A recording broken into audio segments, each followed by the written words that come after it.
Shinto ধর্ম, এই Shinto ধর্ম আপনার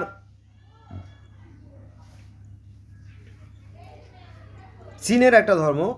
চীন বলতে আপনার Laos, Cambodia, Vietnam, Bangkok, Hong Kong, Thailand, Korea, এই সমস্ত অঞ্চলের একটা ধর্ম। তো কামি হচ্ছে এই ধর্মের মূল আদি উৎস।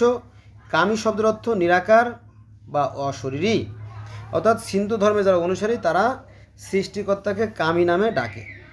এই ধর্মের প্রবর্তকের সন্ধান পাওয়া যায় না বা ঠিকানা পাওয়া যায় না, প্রবর্তক নেই, কোনো ধর্মগ্রন্থ নেই। আসেন, মজা লাগবে, ভালো লাগবে, আসুন চলুন। জাপানি, এই শব্দটা হচ্ছে জাপানি শব্দ। জাপানি কামি বা KAMI, কামি নো মিসি, অর্থ ঈশ্বরের পথ, ঈশ্বরের পথ। তো কামি দ্বারা দ্রৌপদী অর্থে শ্রেষ্ঠত্ব বা দেবত্বকে বোঝায়। পুণ্যার্থী বা ঐশ্বরিক ক্ষমতার বন্ধনা। 11 কোটির বেশি লোক শিন্তো ধর্মে বিশ্বাসী। 11 কোটি, it is not a simple word. 11 কোটি লোকে এই শিন্তো ধর্মকে পালন করে, যদিও এর কোনো লিখিত গ্রন্থ নাই বা এই প্রবর্তকের নাম খুঁজে পাওয়া যায় না।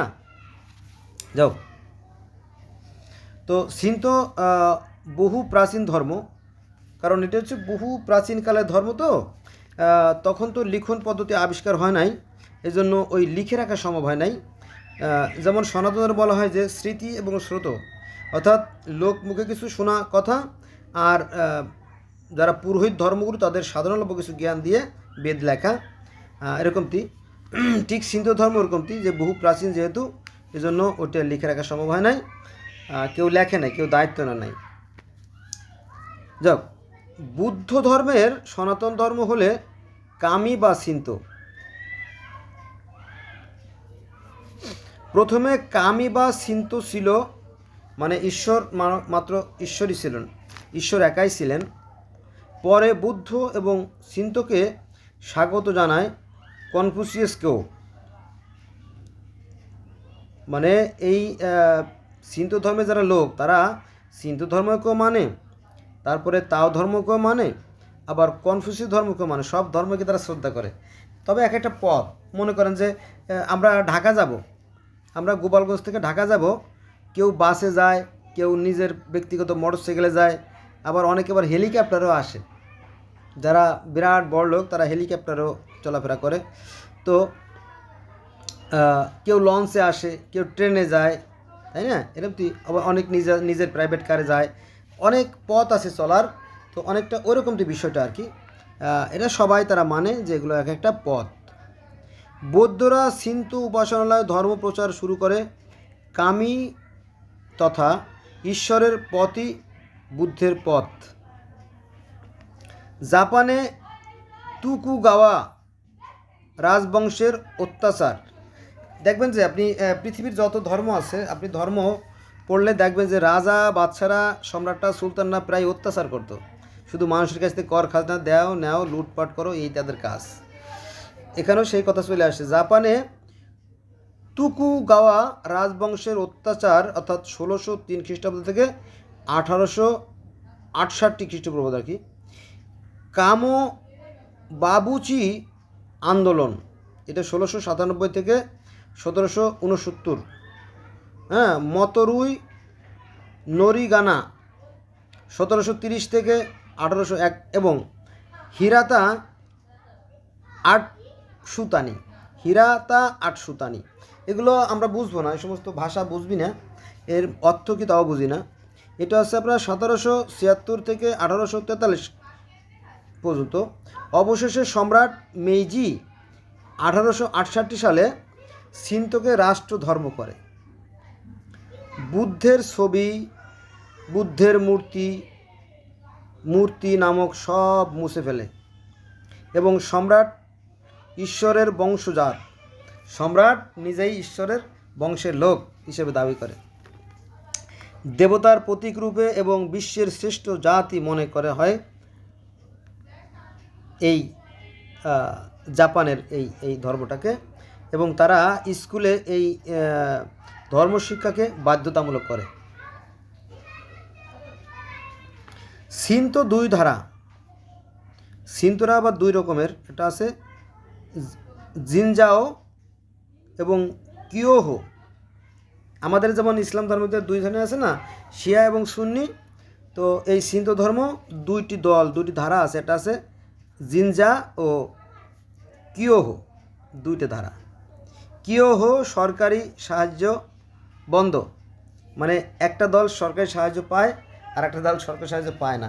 যেমন আওয়ামী লীগ ক্ষমতায় গেলে জামাত ইসলাম সরকারি সহযোগিতা পাবে না, আবার বিএনপি ক্ষমতায় গেলে জামাত ইসলামরা সরকারি সহযোগিতা পাবে, এরকম একটা যেমন ব্যাপারটা আছে না, অনেকটা এরকমতে আর কি, শুধু বোঝার জন্য বললাম। আচ্ছা, দ্বিতীয় বিশ্বযুদ্ধে বিজয়ী বাহিনীর অর্থাৎ আমেরিকান সেনা কমান্ডার জেনারেল ডগলার ম্যাকাথার 15 ডিসেম্বর 1945 সালে সিন্তো ধারার অর্থ বন্ধ করে, অর্থাৎ রাষ্ট্রের কোনো ধর্ম থাকবে না, সবাই সমান, এই প্রথা চালু করেন। এবং 1946 সালে রাজার দত্ত আর থাকে না এবং জিনজা গ্রুপ বহু ভাগে বিভক্ত হয়ে যায়। শোকা গাক্কাই, তেগো, কোতাই অর্থাৎ একেশ্বরবাদ আর কি, আনানাই কিউ অর্থাৎ সর্বস্বরবাদ, রেয়ুকাই অর্থাৎ কল্পনাবাদ, কিয়োদান অর্থাৎ জীবনবাদ। সিন্তোকে সিন ও ডো অর্থ ঐশ্বরিক সত্তা, সিন্ত ডু মানে ঐশ্বরিক সত্তা, মানে একটা অদৃশ্য শক্তি আর কি, কেন্দ্রীয় শক্তি বা ঐশ্বরিক শক্তি আর কি। কামি শব্দের অর্থ হচ্ছে নিরাকার, অশরীরী, আলো, স্বচ্ছ জল, আয়না, সূর্যকিরণ, চন্দ্রের আলো, তারকারা সবই কামি। প্রকৃতির ধর্ম সবই কামি, মানে এই আমরা যে এই প্রকৃতির সন্তান, মানে যা আছে বিশ্ব ব্রহ্মাণ্ডে তা আছে দেহবাণ্ডে, অনেকটা ওরকম ইঙ্গিত বহন করে আর কি। পাপকে বিশ্বাস করে না, পাপ, তারা পাপ বলে কিছু বিশ্বাস করে না। মানুষ প্রকৃতিগতভাবেই উত্তম, দুষ্কর্ম মানুষের মন অপবিত্র করে। মানুষ পবিত্র, কিন্তু দুষ্কর্ম করলে মানুষের মন অপবিত্র হয়ে যায়, সে কথা বলা হয়েছে। মন্দিরে দাঁড়িয়ে নিঃশব্দে কামির প্রতি প্রার্থনা। আপনার কামি মানে কি? সৃষ্টিকর্তা, কামি মানে সৃষ্টিকর্তা, আর মন্দিরে গিয়ে সেই কামির আরাধনা কী করে? নিঃশব্দে। আমাদের নবী মুহাম্মদ সাল্লাল্লাহু আলাইহি ওয়াসাল্লাম কিন্তু হিরা গুহায় গিয়ে কিন্তু তিনি নিঃশব্দে বসে বসে ধ্যান সাধনা করতেন, জানেন তো, আর সেই ধ্যান সাধনা করে তিনি পেয়েছেন। এবং কোরআনে বলা হয়েছে তোমরা তোমাদের সৃষ্টিকর্তাকে, কোরআনে বলা হয়েছে তুমি তোমার সৃষ্টিকর্তাকে মনে মনে সবিনয়ে সভয়ে নিভৃতে গোপনে সংগোপনে তাকে কি করবে? তুমি তাকে স্মরণ করবে। নামাজ শব্দের অর্থ স্মরণ, সংযোগ বা যোগাযোগ, অনেকটা ওরকমতে আর কি, তবে এক এক দেশের এক এক রকম পদ্ধতি। যাও, সাকি নামক পবিত্র বৃক্ষ ডাল ভক্তিযোগে স্পর্শের মাধ্যমে বিবাহ সম্পূর্ণ হয় আর কি। মৃত্যুকে কবর ও পোড়ানো দুটোই নীতি চালু আছে এই ধর্মে আর কি, অর্থাৎ সিন্ত ধর্মে। গ্রন্থ হচ্ছে পৌরাণিক কাহিনী ও 3 খণ্ড আর কি।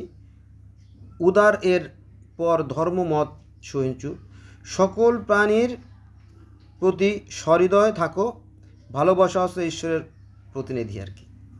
এটা হলো বিষয়। এবং তো শেষ বন্ধুরা, এই পর্যন্তই আর কি। আমি হয়তো বুঝতে পারলাম না, কারণ বিদেশি তো, বিদেশি আর কি। এখানে লেখা রাখছি সিন্ত ধর্ম, দেখেন এটা দেখা যাচ্ছে কিনা জানি, সিন্ত উল্টো দেখা যাচ্ছে। তো আসলে অনেক দিন আগে লিখছি তো, কীভাবে যে আলোচনা করি বিষয়টা আমি বুঝতে পারতেছি না আর কি, ভুলে গেছি আর কি, কারণ সারাক্ষণ তো লেখাপড়ি নিয়ে ব্যস্ত আর এই ভিডিও নিয়ে ব্যস্ত। তো ভুল ত্রুটিগুলো ক্ষমা সুন্দর দৃষ্টি দেখবেন, আমার সাথে থাকবেন। তো পৃথিবীর প্রত্যেকটা মানুষ একজন সৃষ্টিকর্তায় মানে আর কি। তাহলে আমরা এই সিন্ত ধর্ম যে সৃষ্টিকর্তা তিনি অশরীরী, নিরাকার, তিনি হচ্ছে কামি, এটা জানলাম। আল্লাহ হাফেজ।